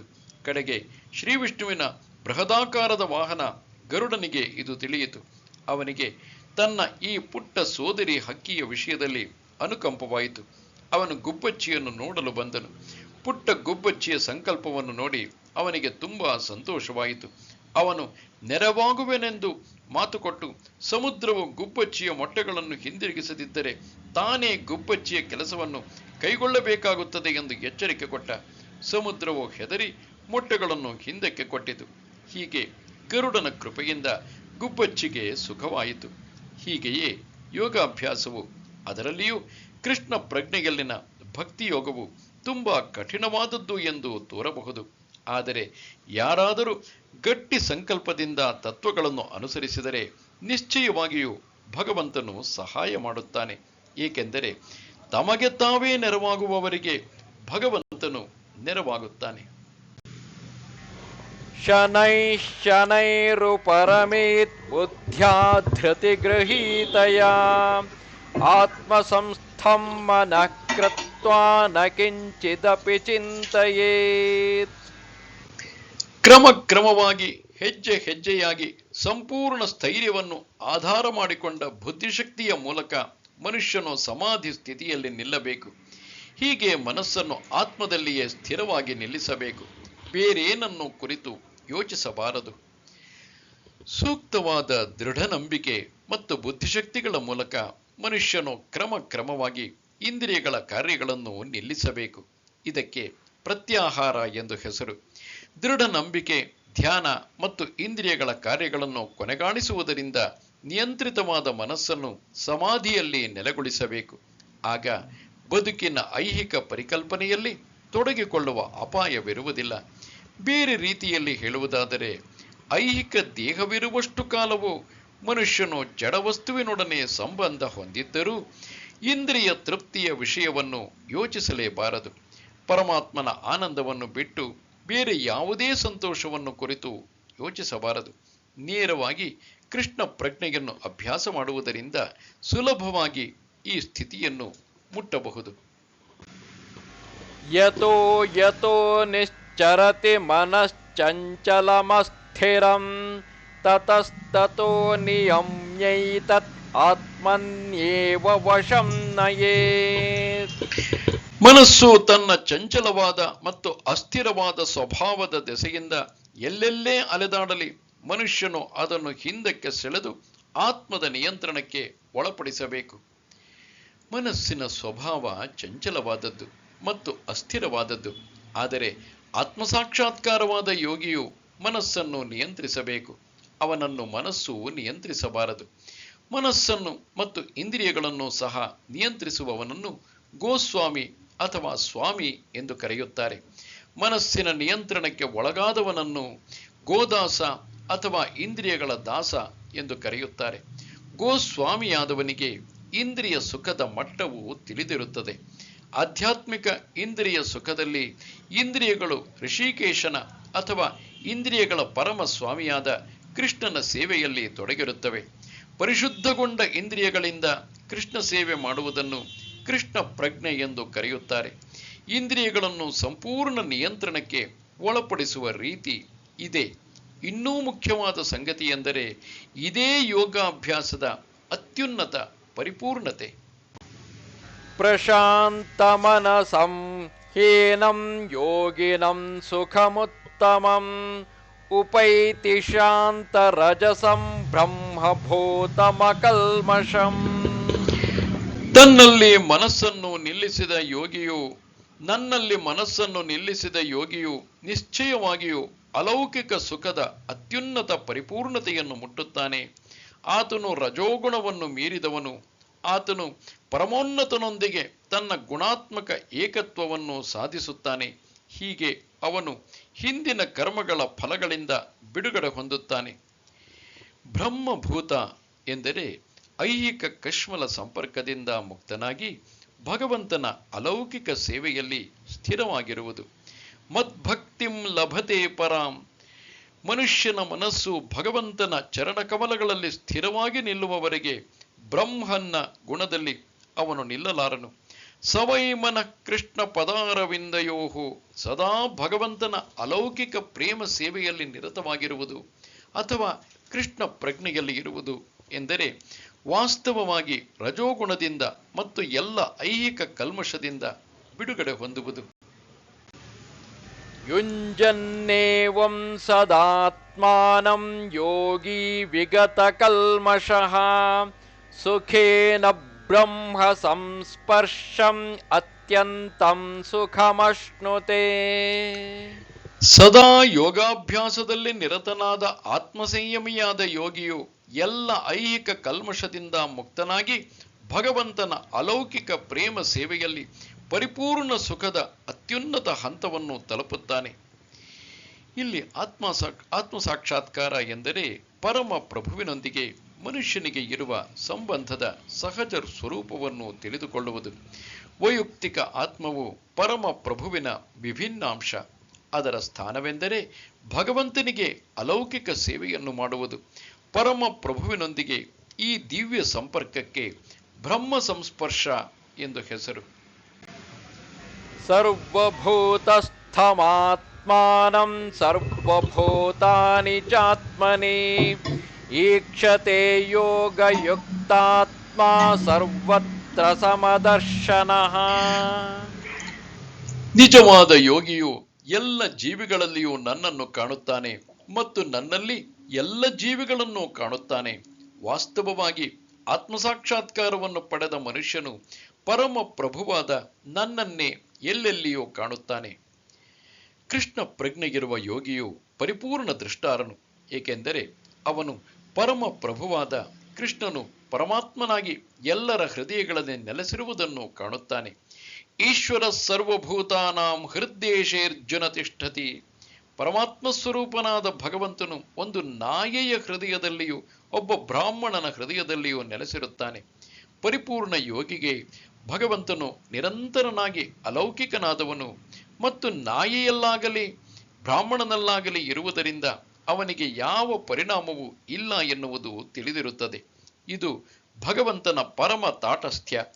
ವ್ಯಕ್ತಿಗತ ಆತ್ಮವು ವ್ಯಕ್ತಿಯ ಹೃದಯದಲ್ಲಿ ನೆಲೆಸಿರುತ್ತದೆ, ಆದರೆ ಅದು ಎಲ್ಲ ಹೃದಯಗಳಲ್ಲಿ ಇರುವುದಿಲ್ಲ. ವೈಯಕ್ತಿಕ ಆತ್ಮಕ್ಕೂ ಪರಮಾತ್ಮನಿಗೂ ಇದೇ ವ್ಯತ್ಯಾಸ. ವಾಸ್ತವವಾಗಿ ಯೋಗಾಭ್ಯಾಸದಲ್ಲಿ ಇಲ್ಲದವನು ಇದನ್ನು ಅಷ್ಟು ಸ್ಪಷ್ಟವಾಗಿ ಕಾಣಲಾರ. ಕೃಷ್ಣ ಪ್ರಜ್ಞೆಗಿರುವ ಮನುಷ್ಯನು ಆಸ್ತಿಕನ ಹೃದಯದಲ್ಲಿಯೂ ನಾಸ್ತಿಕನ ಹೃದಯದಲ್ಲಿಯೂ ಕೃಷ್ಣನನ್ನು ಕಾಣಬಲ್ಲ. ಸ್ಮೃತಿಯಲ್ಲಿ ಇದನ್ನು ಹೀಗೆ ದೃಢಪಡಿಸಿದೆ: ಆತತತ್ವಾಚ್ಚ ಮಾತೃತ್ವಾಚ್ಚ ಆತ್ಮಾ ಹಿ ಪರಮೋ ಹರಿಹಿ. ಭಗವಂತನು ಎಲ್ಲ ಜೀವಿಗಳ ಆಕರನಾದದ್ದರಿಂದ ಅವನು ತಾಯಿಯಂತೆ ಮತ್ತು ಪಾಲಕನಂತೆ. ತಾಯಿಯು ಬೇರೆ ಬೇರೆ ಬಗೆಯ ಮಕ್ಕಳಿಗೆ ಹೇಗೆ ತಟಸ್ಥಳೋ ಹಾಗೆ ಪರಮ ಪಿತನು ಅಥವಾ ಮಾತೆಯು ತಟಸ್ಥ. ಇದರ ಪರಿಣಾಮವಾಗಿ ಪರಮಾತ್ಮನು ಸದಾ ಪ್ರತಿಯೊಂದು ಜೀವಿಯಲ್ಲಿಯೂ ಇದ್ದಾನೆ. ಅಲ್ಲದೆ ಬಾಹ್ಯದಲ್ಲಿಯೂ ಪ್ರತಿಯೊಂದು ಜೀವಿಯು ಭಗವಂತನ ಶಕ್ತಿಯಲ್ಲಿ ನೆಲೆಗೊಂಡಿದೆ. 7ನೆಯ ಅಧ್ಯಾಯದಲ್ಲಿ ವಿವರಿಸಿರುವಂತೆ ಭಗವಂತನಿಗೆ ಮುಖ್ಯವಾಗಿ 2 ಶಕ್ತಿಗಳಿವೆ: ಆಧ್ಯಾತ್ಮಿಕವಾದ ಅಥವಾ ಶ್ರೇಷ್ಠವಾದ ಮತ್ತು ಐಹಿಕವಾದ ಅಥವಾ ಕೆಳಮಟ್ಟದ ಶಕ್ತಿಗಳು. ಜೀವಿಯು ಶ್ರೇಷ್ಠ ಶಕ್ತಿಯ ಭಾಗವಾದರೂ ಕೆಳಮಟ್ಟದ ಶಕ್ತಿಯಿಂದ ಬದ್ಧವಾಗಿದ್ದಾನೆ. ಜೀವಿಯು ಸದಾ ಭಗವಂತನ ಶಕ್ತಿಯಲ್ಲಿದ್ದಾನೆ. ಪ್ರತಿಯೊಂದು ಜೀವಿಯು ಒಂದಲ್ಲ ಒಂದು ರೀತಿಯಲ್ಲಿ ಭಗವಂತನಲ್ಲಿ ನೆಲೆಸಿದ್ದಾನೆ. ಯೋಗಿಯು ಎಲ್ಲರನ್ನೂ ಒಂದೇ ಸಮನೆ ಕಾಣುತ್ತಾನೆ, ಏಕೆಂದರೆ ಎಲ್ಲ ಜೀವಿಗಳು ಕರ್ಮ ಫಲಕ್ಕೆ ಅನುಗುಣವಾಗಿ ಬೇರೆ ಬೇರೆ ಸನ್ನಿವೇಶಗಳಲ್ಲಿದ್ದರೂ ಅವರೆಲ್ಲ ಎಲ್ಲ ಸನ್ನಿವೇಶಗಳಲ್ಲಿಯೂ ಭಗವಂತನ ಸೇವಕರಾಗಿ ಇರುತ್ತಾರೆ ಎನ್ನುವುದನ್ನು ಆತನು ಕಾಣುತ್ತಾನೆ. ಐಹಿಕ ಶಕ್ತಿಯಲ್ಲಿದ್ದಾಗ ಜೀವಿಯು ಐಹಿಕ ಇಂದ್ರಿಯಗಳ ಸೇವೆ ಮಾಡುತ್ತಾನೆ. ಆಧ್ಯಾತ್ಮಿಕ ಶಕ್ತಿಯಲ್ಲಿದ್ದಾಗ ಅವನು ಭಗವಂತನನ್ನು ನೇರವಾಗಿ ಸೇವೆ ಮಾಡುತ್ತಾನೆ. ಹೇಗೆ ಆದರೂ ಜೀವಿಯು ಭಗವಂತನ ಸೇವಕ. ಈ ಸಮಾನತೆಯ ದೃಷ್ಟಿಯು ಕೃಷ್ಣ ಪ್ರಜ್ಞೆಯಲ್ಲಿರುವ ಮನುಷ್ಯನಿಗೆ ಪರಿಪೂರ್ಣವಾಗಿರುತ್ತದೆ. ಯೋ ಮಾಂ ಪಶ್ಯತಿ ಸರ್ವತ್ರ ಸರ್ವಂಚ ಮಯಿ ಪಶ್ಯತಿ ತಸ್ಯಾಹಂ ನ ಪ್ರಣಶ್ಯಾಮಿ ಸಚ ಮೇ ನ ಪ್ರಣಶ್ಯತಿ.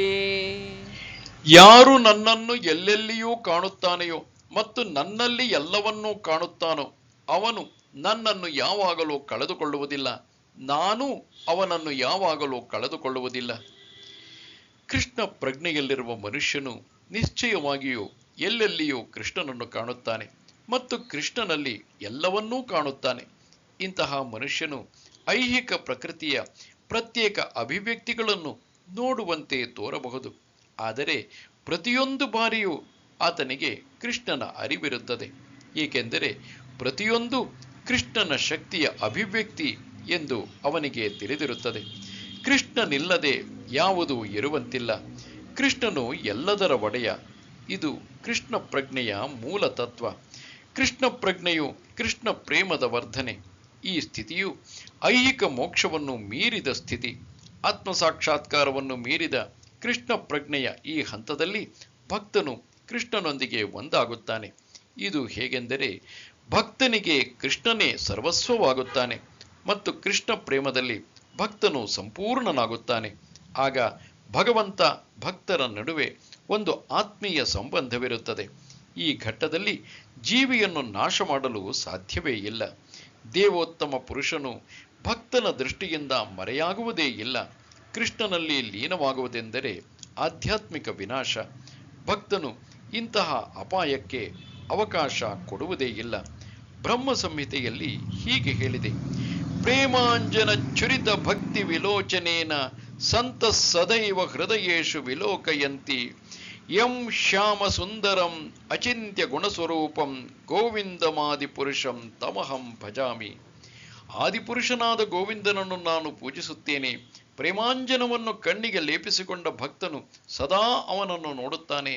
ಭಕ್ತನ ಹೃದಯದಲ್ಲಿ ನೆಲೆಸಿರುವ ಅವನು ಶ್ಯಾಮ ಸುಂದರ ನಿತ್ಯ ಸ್ವರೂಪದಲ್ಲಿ ಕಾಣಿಸುತ್ತಾನೆ. ಈ ಘಟ್ಟದಲ್ಲಿ ಕೃಷ್ಣನು ಭಕ್ತನ ದೃಷ್ಟಿಯಿಂದ ಮರೆಯಾಗುವುದೇ ಇಲ್ಲ.